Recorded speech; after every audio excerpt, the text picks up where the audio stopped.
வங்கிகளில் நகைக்கடன் பெறுவதற்கான புதிய விதிமுறைகளை ரிசர்வ் வங்கி திரும்பப் பெற வேண்டும் என வலியுறுத்தியுள்ள பொதுமக்கள் ரிசர்வ் வங்கியின் நடவடிக்கை சாமானிய மக்களை கடுமையாக பாதிக்கும் என குற்றம் சாட்டியுள்ளார்கள். வங்கிகளில் நகைக்கடன் பெறுவதற்கு ரிசர்வ் வங்கி பல்வேறு நிபந்தனைகளை விதித்துள்ளது பொதுமக்களிடம் கடும் அதிருப்தியை ஏற்படுத்தியுள்ளது. ரிசர்வ் வங்கியின் நடவடிக்கைக்கு கடும் கண்டனம் தெரிவித்துள்ள பொதுமக்கள் சாமானிய மக்களை கடுமையாக பாதிக்கும் என வேதனை தெரிவித்துள்ளார். இதுகுறித்து ஒன்றிய நிதி அமைச்சர் நிர்மலா சீதாராமனுக்கு கடிதம் எழுதியுள்ள Marxist MP Su Venkatesan, reserve வங்கியின் நடவடிக்கை சாமானிய மக்களை கந்துவட்டிக்காரர்களிடமும் நகைக்கடன் வழங்கும் நிறுவனங்களிடமும் கழுத்தை பிடித்து தள்ளும் முயற்சி என குற்றம் சாட்டியுள்ளார். எளிய மக்களின் கடைசி புகழிடத்திற்கு பூட்டு போடும் நடவடிக்கை என்றும் புகார் கூறியுள்ள அவர், நிபந்தனைகளை திரும்ப பெறுமாறு ரிசர்வ் வங்கியை அறிவுறுத்த வேண்டும் என்றும் அவர் வலியுறுத்தியுள்ளார். நம்மளோட தேவைகளுக்கு தான் நம்ம நகையை தான் கொண்டு போய் வைக்கிறோம், வேறு யார் நகையும் கொண்டு போய் நம்ம வைக்கிறதும் கிடையாது. அப்படின் போது இது ரொம்ப ஃபஸ்ட்டு.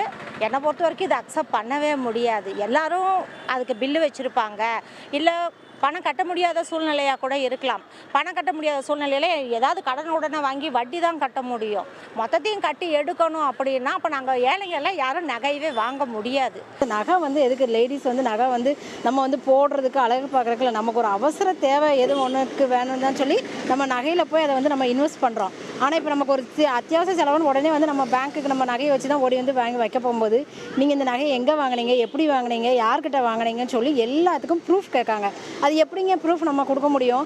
எனக்கு ஒருவேளை எங்கள் தாத்தா பாட்டி காலத்துலேருந்து எனக்கு நகை கொடுத்துருப்பாங்க, அந்த நகைகள் பழைய நகைகள் இருக்கும், அந்த நகைக்கு நான் எங்கே போய் நான் ப்ரூஃப் கேட்டுட்டு இருக்க முடியும்? எங்களை மாதிரியே நடுத்தர மக்கள்லாம் கையில் காசு இல்லாதனால தான் நகையெல்லாம் கொண்டு போய் வச்சு நாங்கள் அதை வாங்குகிறோம். இப்போ இது எங்கள் அப்பா எங்கள் பாட்டியோட நகையெல்லாம் இருந்துச்சு அப்படின்னா அதுக்கு எப்படி நாங்கள் போய் பில்லு வச்சு இதை வாங்குறது?